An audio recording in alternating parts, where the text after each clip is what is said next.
pinsan. Pumunta kami sa ospital. Masayang...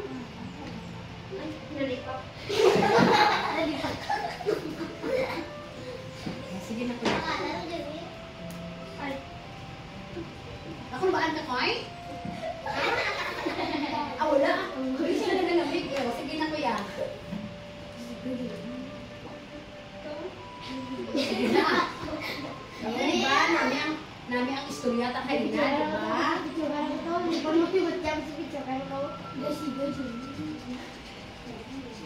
Sige na kuya. Ako po ay si... ako po ay si Jervin Jan L. de la Cruz.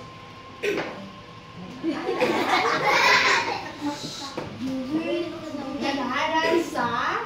Nag-aaral sa Elementary School din, grade 6. Ang aking kalambuhay.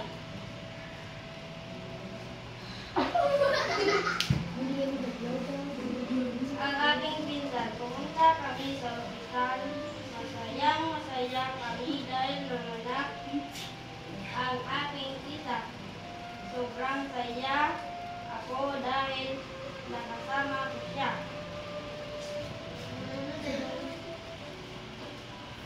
At makalipas ang isang araw, nabalitaan namin na wala na siya.